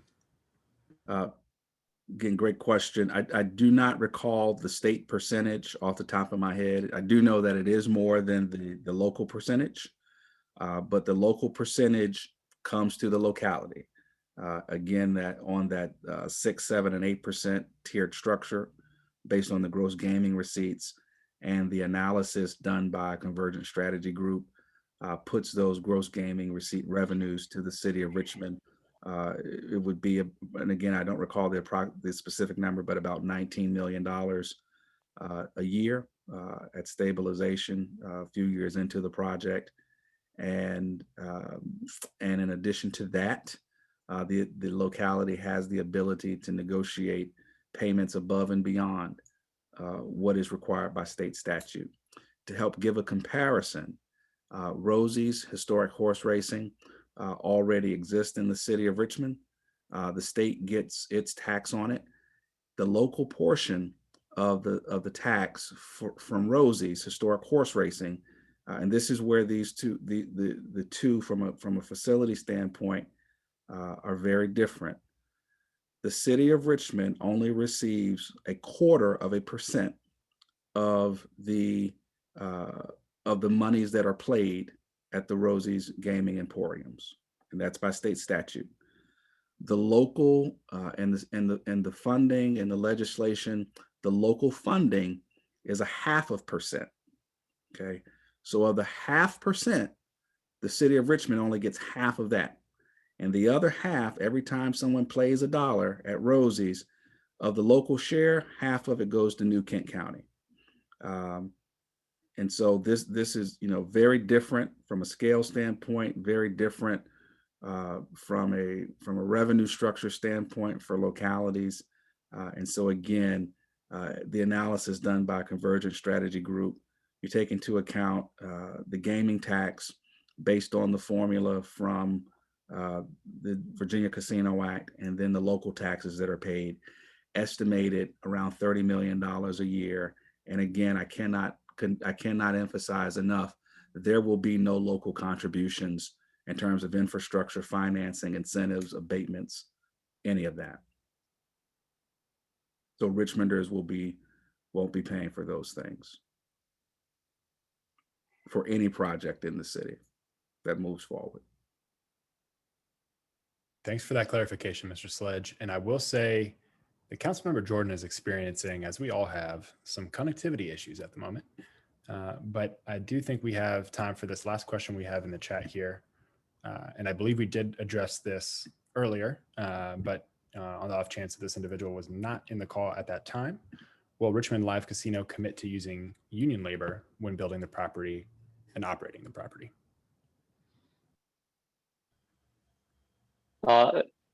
Again, the operations is subject to national labor relations regulations that'll be determined by the employees after opening. We are committed to prevailing wage on the construction of the project, as well as robust minority participation, as well as minority and women-owned business participation on the construction of the project.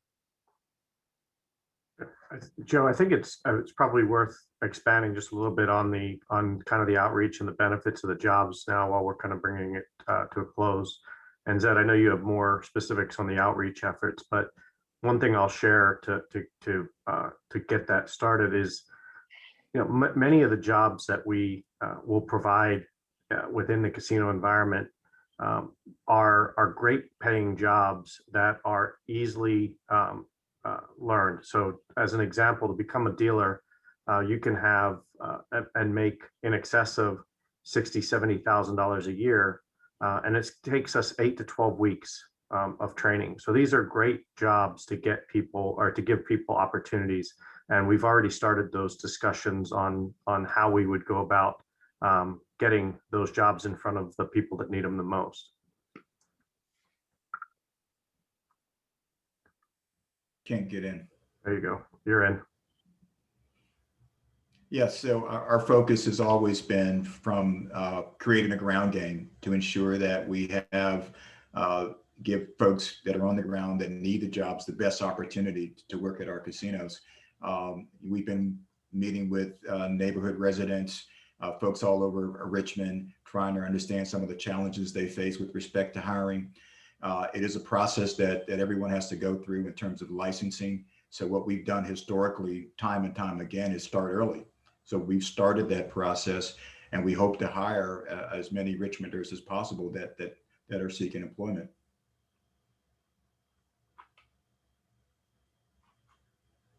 All right. Well, thank you all so much for your responses to our audience submitted questions. We are going to begin to wrap up. I appreciate everyone's time, all the participants that have tuned in this evening, our city staff and team for being here. I will share real quick that we do have a community survey that local civic associations in the 2nd District have put together. And we have had over 850 responses to that survey to date. And I think the top line number was upwards of 88% of those respondents were opposed to a casino at this site, at the Bowtie Cinemas location. I'm going to share that link again in the chat for folks who have not had an opportunity to take that survey. And Councilwoman Jordan, if you are back with us, I'm going to attempt to hand it off to you. Thank you so much, Sven. And thank you to everyone who came tonight. There was incredible interest. We had, I think, over 150 participants at one point, and we're still at 99. So people are really tracking this. I hope you will take the feedback as part of your selection process. I hope you will incorporate the Q&A that was in this meeting into the website, because I know these are questions that we're getting across the city, and fill them in with the data that was referenced. I think that would be incredibly helpful. And I think we do need more forums for honest conversations about gaming in general, because folks are concerned, and I think that's legitimate.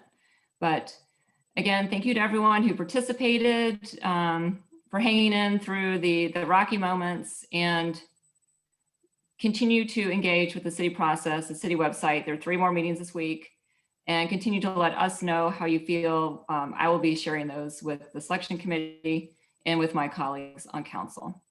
Have a wonderful night, and thank you for being here. And council member, I will just follow up real quick before we start losing folks, that we will be posting this on our social media, as well as sending this out. Ben, in I our think you're the district. master controller if you want to close the curtains. Were y'all not hearing me? We heard you. Okay, gotcha. We will be sending this out via our newsletter and posting it on our social media as well for folks that weren't able to stay for the entirety. Thank you all. Thank you.